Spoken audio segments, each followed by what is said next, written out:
Welcome to the 5th season of the Combustion Chronicles podcast, where bold leaders combined with big ideas to make life better for all of us. I'm your host, Shawn Nason, CEO and founder of Mofi. In these episodes, we'll be exploring the power, influence, and importance of experience ecosystems. To do that, we're bringing together the most unique and influential experience experts in the world for honest conversations about not being okay with the status quo, leading with heart, and getting real about heart sets and mindsets. In case you're wondering, an experience ecosystem is the web of people, touch points, and interactions that combine to create all of the positive and negative experiences we have in the world. When an organization wants to improve customer experience, they're wasting their time if they're not willing to engage and humanize their entire experience ecosystem. It's time to blow up some silos and ignite an experience revolution by putting people first. On this episode, we're looking at the importance of people in experience ecosystems. In the world of business, it's all too easy to put profits over people and turn relationships into meaningless transactions. How might we flip the script and focus on humanizing business interactions by creating experiences that create significant revenue? To get the conversation started, we have Diane Magers. Diane is the founder and chief experience officer at Experience Catalyst in Dallas, Texas. Previously, she led customer and associate engagement along with innovation at Cisco and AT&T's Office of the Customer. Welcome to the Combustion Chronicles, Diane. It's a pleasure to be here. Thank you so much, Shawn. Absolutely. Diane, let's talk a bit about the practice of experience design. And you have a lot of knowledge around this. So good experience design is a little bit of detective work, where we gather customer intelligence to understand the why behind behavior. And so you were a practicing clinical psychologist before getting into experience design. What is it about understanding the human and emotional elements of business that are so vital to creating good experiences? It's so interesting to me that we don't pay attention to our own behavior. So I'll talk about a clinical approach here.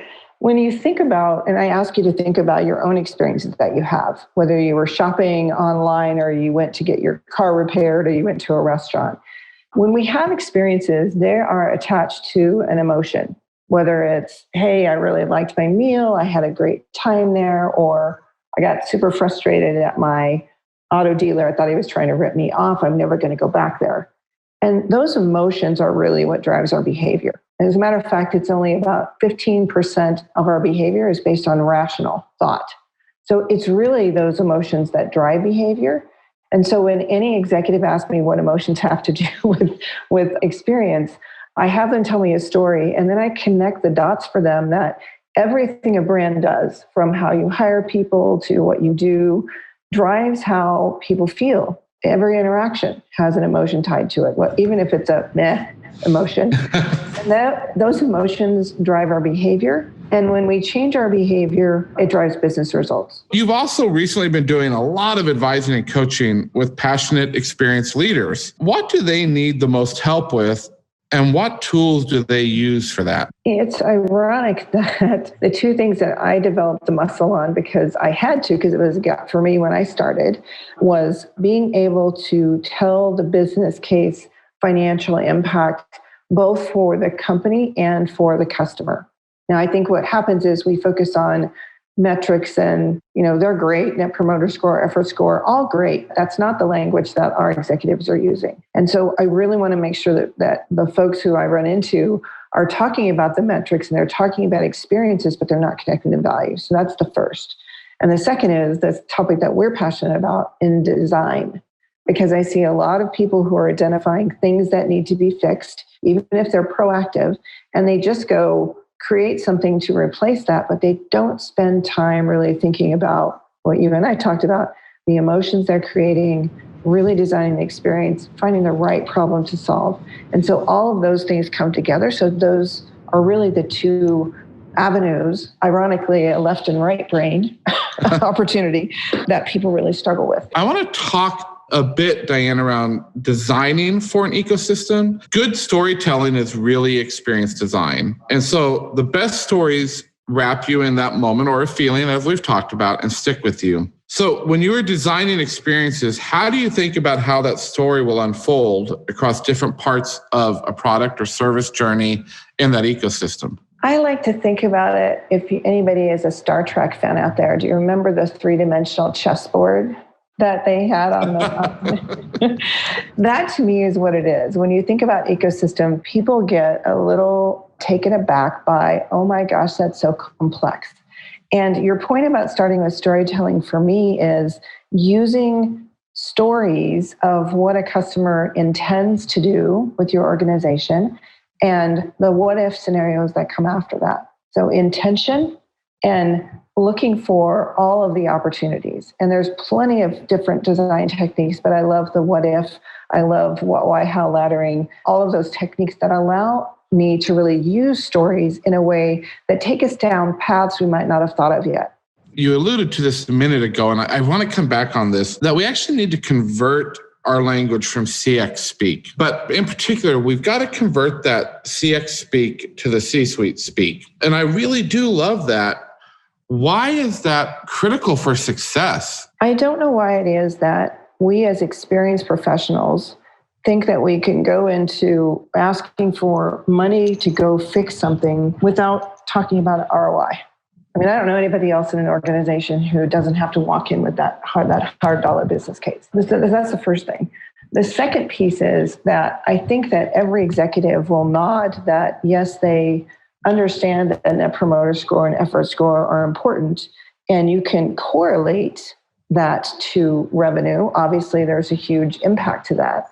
But I think there's a whole other side of the story. So I'll date myself again and say Paul Harvey, who used to tell the other side of the story, the rest of the story, he said, is really talking about the projects that you're working on, the impact it's having not only to the customer and creating value for them, saving time and effort, all the things that really drive those scores, but also the value it creates in an organization. So if you think about things that you do that increase productivity for your organization or that give salespeople back time with their customers to do more selling or golfing or whatever it is, if you're really looking for all of the benefits that the changes we make as experienced professionals really touch, and think about this additive business value, you're going to be able to walk in and tell not only that we increased NPS or we engage these customers or our advocacy went up, but I know that people, for example, that have high advocacy, or which was reflected in Net Promoter,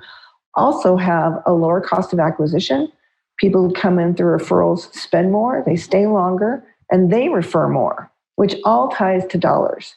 And so if you're not talking that C-suite speak, revenue and cost, which is what they spend time talking about, you're going to be looking at, I would say, after about 16, 18 months of being a cost center, you start to convert what you do into an impact and growth engine for the organization. And that's the story you should be telling. We have talked a lot about what I think is one of your favorite metrics is ROX, return on experience. How do you define it and how do you use it? What I love to tell people is, when they look at me and say, the customer experience, that's kind of a nice to have. I've heard a lot of executives say that. It's that I think we do that already. And what I really want to talk to them about is the fact that experienced professionals, because we're able to helicopter up, because we collaborate and become that mortar between the bricks, we get these additive business value cases, meaning not only am I fixing something in the sales team, but I'm also having them work with marketing. And I'm thinking about what happens if they call the care center to get support around something the salesperson told them, or how they go to the digital channel and use that after they've talked to the salesperson. So by doing that, we're talking about changing that behavior, back to our first conversation, changing that behavior and the emotions to really drive that change in behavior. And if that's not return on experience, meaning I've now changed the behavior to be more engaging for the customer, they're going to spend more, they're going to stay longer and refer us more, that's return on experience. Creating those experiences that are more holistic, that are targeted toward engaging and providing value back to the customer, that to me is return on experience, both what the company gets and what the customer gets. Yeah, I challenge us as an industry to dig in and really put ROX on the map. And, you've talked some about consumer effort score and all of that. I think as an industry, we have really failed that side of the speak to the business because we haven't put a stake in the ground. So I love this stuff. So thank you again for sharing that. My pleasure. So, Diane, you spent 3 years as the CEO of the Customer Experience Professionals Association. Can you share what meaningful relationships you made as part of that experience that influenced how you approach experience design today? Because we at Mophie, we're all about radical relationships. We love relationships. I was truly blessed. And I mean that in all sense of the word, that I was able to have the opportunity to meet, I would say, literally thousands of practitioners. And I would say that in that grander scope to say that the sense of community that we've created as an association, as a profession, has provided support, safety net, intelligence, knowledge, friendships, long-term relationships that you just can't find in any other profession. I would also say that there is a small group of people who I have connected with that, because all of us in this profession tend to have the same personality type, we're big thinkers, we connect the dots, we're obviously very human-centric, that those few people that I've connected with literally have known them probably 10 years from the very first CXPA event, because there was no other way to connect with people. There's more now, but there wasn't a way back then. And some of those people I've worked as consultant alongside of them. Some we call each other and check in to see how things are going and where you're headed. That deep engagement and understanding and watching somebody develop and supporting them and championing them has been a blast for me to be able to have those kinds of relationships professionally. Ones that last beyond working together. Yeah. Because most of the time your relationships at work are all about the people you're around and you're close to.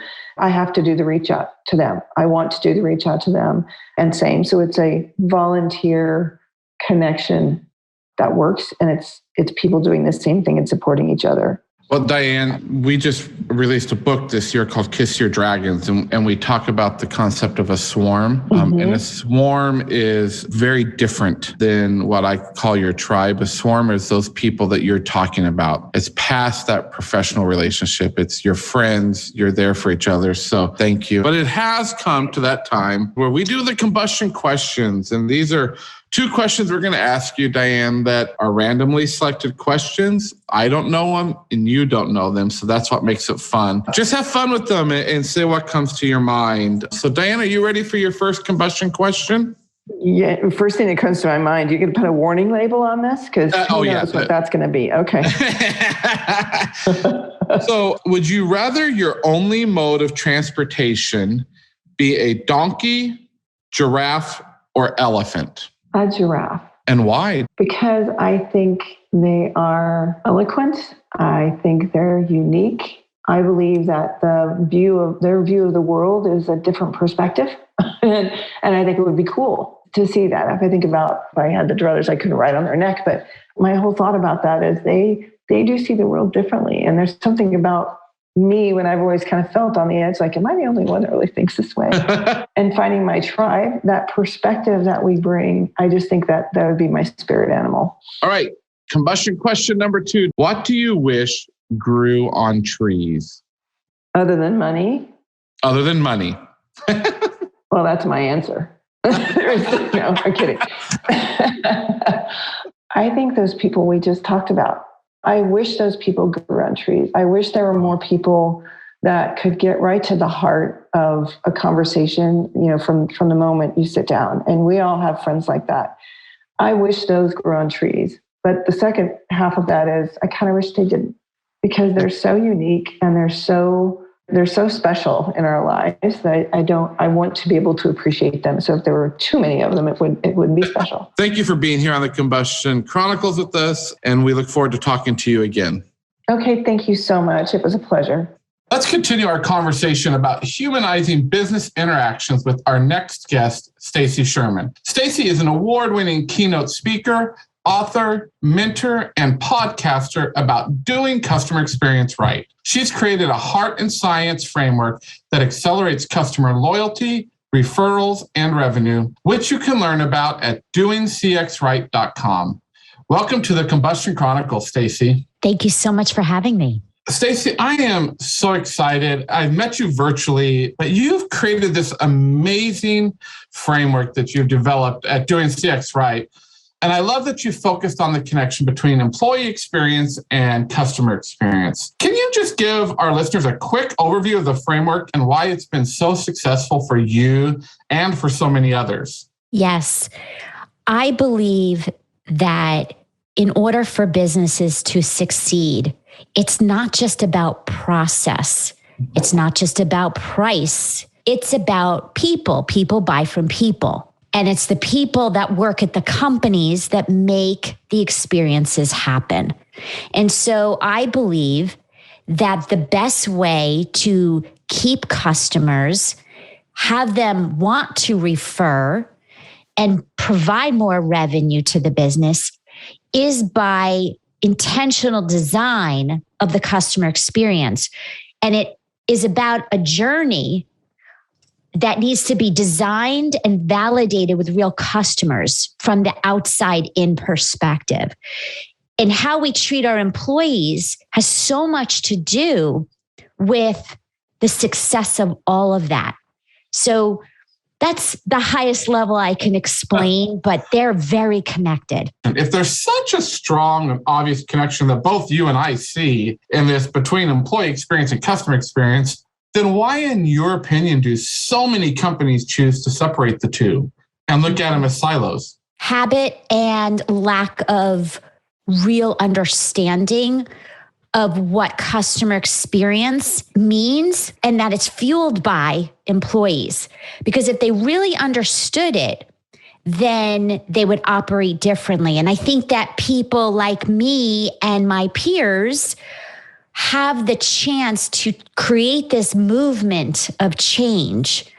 And I go around my workplace, I have a corporate job, and I go around my workplace and I say to everyone, you have a CX job, whether you realize it or not. And they said, the back office folks are like, well, no, I don't. It's the salespeople, the front line. I said, no, you do too. Because if a customer has pain points in paying their bill, for example, an e-pay kind of portal, then the finance people are involved and have to own that experience as part of the journey. So bottom line is that everybody owns CX. Everybody has it in part of their job, even if it's not in their title.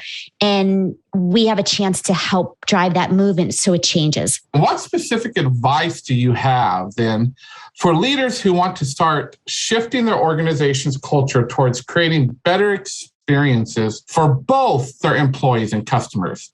So first, adopt the philosophy that there is no cookie cutter approach.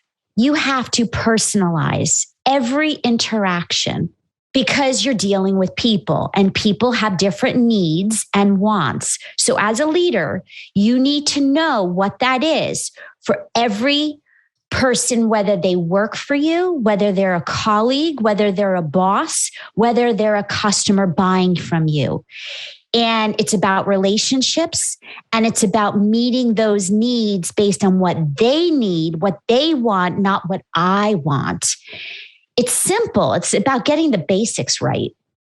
So you call your framework heart and science. Say more to me about the heart piece of that when you're talking about that, because I think for leaders, when you say you can't use this cookie cutter approach, you have to personalize every interaction, they think, oh my gosh, how do I do that? There's no way possible. What does that mean to you when you talk about heart and science? Yes. By the way, one caveat to what you just said, I do believe technology is essential to scale what we do.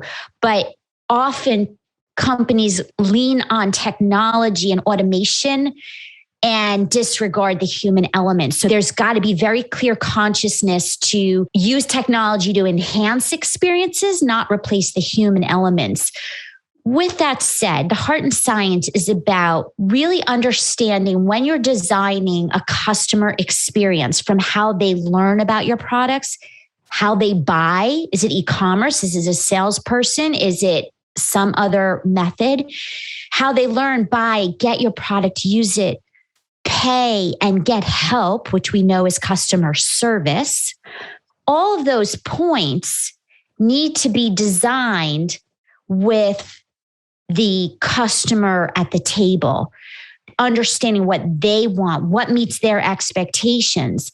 And where the heart comes in is that once you design it and you launch the product, the feature, the service, the whatever that is, you have to then continue to get that feedback, the voice of the customer. And you have to ask questions that are not just checking a box. Are you satisfied? Or net promoter score? Will you recommend? No, you have to get to the sentiments. You have to get to the metrics that really understand how people think and feel. And that's where you combine the methodology, but also the heart. It is so much about putting people first. So as a result of this COVID-19 pandemic, it seems that we hear the word empathy all the time now, to the point that it's almost become watered down a bit. But when you talk about leading with empathy, what exactly do you mean? And what can we do to make empathy a long-term norm instead of just another buzzword through this pandemic and it's going to get lost? Because I believe empathy is so important. Yes, and it has to continue. That could be the good out of the bad of COVID. So here's an example. Almost every company I know does surveys, and many times they'll do phone surveys, for example. Well, rather than read from a script and ask customers literally one by one, almost robotic, they have a chance to really listen. And when the customer's unhappy, probe deeper into what it means, how they feel, almost like a therapist, really listen and then have the conversations in an empathetic way, not just go from one question to the next question to the next question. And I know that customers appreciate that, and that can turn them around. Just even being able to vent their frustration can change their perception. At the beginning of COVID, we did what's called peace of mind calls. And we called customers and said, listen, we're the customer experience team. We really care how you are and wanted you to know we're here. We're open and we want to know how you're doing instead of the traditional kind of calls we were doing. And guess what? Customers remember that when any bad situation happens, people remember. So that's just one example where it's empathy in action. Peace of mind calls, brilliant. I want to shift just for a moment and talk about all the effects of business results. What's an example of companies using your heart and science framework to achieve actual business results? There's a company, I don't know if they're international, but in USA, there's a company, Trader Joe's. And not only am I a consumer there, but I interviewed some people from the inside that work there. They are doing CX right exponentially. And I'll tell you why. So from the moment I walk into that store, it's a grocery store. Do you know it? Are you familiar? Oh, yeah. I love Trader Joe's. Okay. All right. So right when I walk in the store, people say, hello. I mean, imagine that. Hello. Hello. That's a hard one. Though, Stacy. I mean, I said get the basics right, but like here, there's like, this is a no duh best practice. Yeah. So they say hello and you feel welcomed. Now, they go up and beyond wow moments. So for example, I am looking for a particular product. Well, other places will point in a direction to some aisle on where I can find this product. But at Trader Joe's, any employee will hear me and walk me to the aisle and then open the product for me to taste it. And I said, well, wait, no, you don't have to waste it on me. I'm like, no, we want you to be happy with what you buy. And I'm like, okay, well, thank you. Yeah. So then there's so much more in between. Then I go to checkout. So they're talking to me. They're sharing recipes and things that I could do with the products that I just bought or that I'm buying. The other day it was raining. The woman at the register had an umbrella. She said, let me walk you to your car. I see it's raining. I mean, this is not her job. Yeah. So I can go on and on. The last thing I will say that's brilliant is that there are communities online, especially on Facebook, who are Trader Joe's communities. The company didn't create it. The buyers created it and share how much they love the products. It's more than price. So that's a company doing it right. And they asked me for feedback. So they're clearly measuring it too. And when I talk to an employee who worked there, it is the real deal. I love what you said. People are paying for it. It's not about the price. But I also know that if an item there will cost 50 cents more than someplace else, I'll pay the 50 cents more at Trader Joe's. You know, I live in Cincinnati. We have a place called Jungle Gyms. Same concept. And I will go there and pay more for that product because I get treated like a human and with respect. And I'm not just a thing to them. So I so appreciate that. Well, we do this part in the segment called the Combustion Questions, Stacy. And there are 2 random questions that you have not seen. And I actually just got them myself. So are you ready for your combustion questions? I'm always ready. Awesome. So combustion question number 1 is, if you could design a planet, what would your perfect planet look like? Wow. It would be a place where people keep it real. Everyone has each other's back. A place where people care to help each other and realize there's plenty of room at the top. And through that, it would be very comfortable where we all can be ourselves, show up as ourselves, feel confident, and there'd be a lot less turmoil and pain points. And that's the place I want to be and help create. Beautifully said. Combustion question number 2, dine-in or delivery? Depends on the mood I'm in. I would say dine in, because when I dine in, if it's the right place, it could be relaxing, calming, and enjoyable. And most of the work days are not that. Yeah, I think I liked your first part of it too. It just depends on the mood. Stacy, thanks so much. Thank you. As we round out this episode on humanizing business interactions and prioritizing people over profits, we're joined by our final guest, Jeannie Walters. For more than 20 years, Jeannie has been dedicated to creating meaningful moments and real results. As the founder and chief experience officer of Experience Investigators, she has helped organizations create fewer ruined days for customers. She is a TEDx speaker, a founding member of CXPA, co-host of the top-rated Crack the Customer Code podcast, and a 4-time LinkedIn learning instructor whose courses have been watched by more than 200,000 online learners. Welcome to the Combustion Chronicles, Jeannie. Thank you so much. I'm thrilled to be here. Jeannie, as you're focused on creating fewer ruined days for customers, where did this focus come from and how can it make a difference in the world? Yeah, thanks for asking. I love talking about this because it really is about making a better world. And I think that's true for anybody listening to this, anybody who's in customer experience.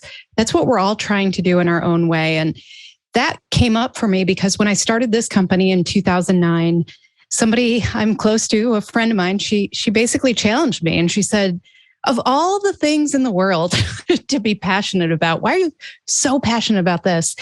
And when I really thought about it, I realized that if we are just helping somebody through their day in a way with less friction, with less effort on their part, with less frustration, then they're going to have less negativity in their day. And they're not going to bring that negativity with them to their next interaction. They're not going to bring that home. And so I really believe that every moment matters. And if we do this well, if we deliver for our customers with proactive, intentional, positive customer experiences, then we're going to ruin fewer days. And that means that there's less negativity in the world. And I think that's an incredible thing for all of us to be dedicated to. Well, I love it. And I love your passion around it. But let's be honest here. You and I work in this industry and customer experience work is hard. honestly, some days I think, why do they have so many of us working in this space? Why is it so difficult for organizations to get this right? So what keeps you going in your work to create fewer ruined days for customers? Yeah, I think you're right. I think we often set up our organizations in ways that make this more difficult than we realize. And that starts with the top. And what I mean by that is it starts with not just the leaders, of course, who need to understand that customer experience is a real thing. It's a business discipline. It's a strategy. It takes rigor. It takes effort, just like every other thing in business. So we can't treat it like it's a nice to have or it's just something you sprinkle on top of a business plan. This is something that is part of how you do business. So it has to start there. But the other part of that is we have to give people the right tools. And one of those things is understanding what is our customer experience mission? Who are we to our customers? How can we show up consistently to our customers? If we don't give people those tools, then we're really setting them up not to succeed and not to succeed on behalf of our customers. And that's what makes it so hard. So we have to start defining things in the same way that we define sales goals or revenue goals, or when we talk about our vision and values for the corporation.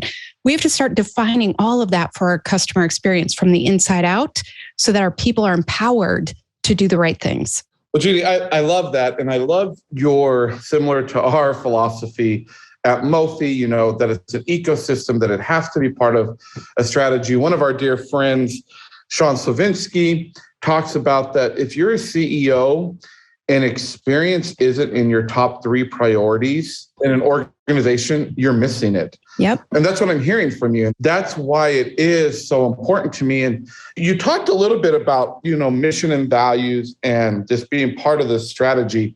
I really would like us to go a little bit deeper with that. And why is that so important for companies then to find people who believe in those missions and people who will follow those, what we call the North Star or the experience promise?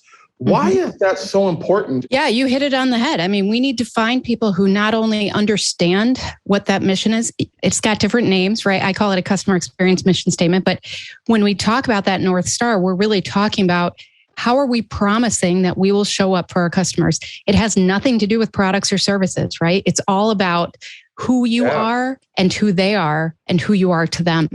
And so if we can make sure that we have defined that in a way that makes sense, then we can start hiring to it. We can start writing job descriptions to it. We can start evaluating employee performance based on that.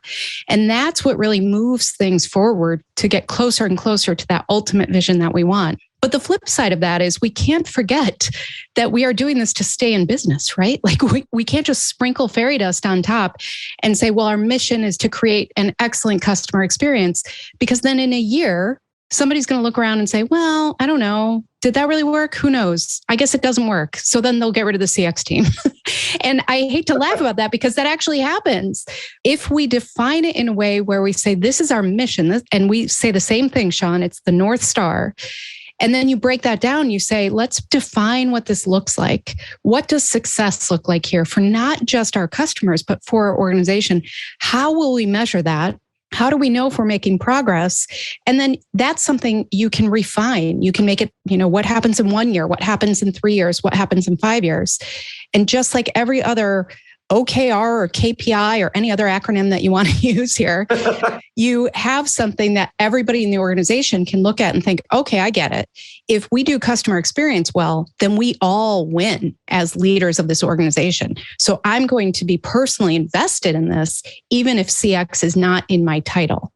So it all fits together. You're preaching to the choir. We preach the same thing at Mofi.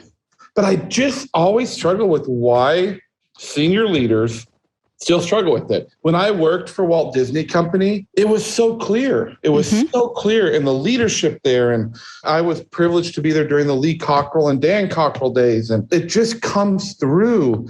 And listen, you and I wouldn't be in the business we're in today if every leader understood it. It gets so frustrating to me some days. Yep. I think it's frustrating to a lot of leaders because when you get it, it seems so obvious, right? And you were lucky to work at a place that literally originated the idea of customer experience. But most organizations are retrofitting it in. And that's what makes it so hard. They haven't thought about it and they're trying to shove it into their business practices. I love that. Most organizations are trying to retrofit it. Right? It's not part of their DNA. So let's even flip this some, because I love to talk about heart and business, Jeannie. And since this episode is about humanizing business interactions, as we've been talking about, I want to talk to you about something you said in one of your talks to some leaders. You said that we don't spend enough time walking in our customers' shoes. Now, first off, I'm going to say hallelujah to that, because I totally agree with you. But why is it important to walk in customers' shoes? And why is it a challenge for some companies? And what would happen if more companies would just do it? Yeah, this is one of those things that sounds so simple, right? And then when you actually break it down, it's pretty complex, because the other part of that statement is usually when I explain that we only have our one lens. So if we're in the trenches, if we have major responsibilities in our role, if we have accountabilities, if we know that there are deadlines, that has to be our focus. And most of us, you might be the exception, maybe some listeners out there are the exception, but most of us don't have enough time in the day. We have way too much going on. And so if we are basically held to the goals of an organization that are not aligned with CX as a priority, then it's really easy to slip further and further away from the actual experience that our customer is having.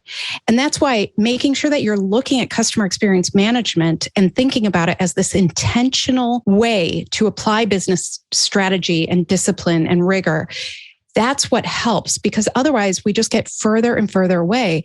And ironically, usually the higher up you go in an org chart, the further away you are from customers. And so it's very easy to think that things are going well because your process map looks like it's going well, because you aren't getting reports of all the complaints coming in.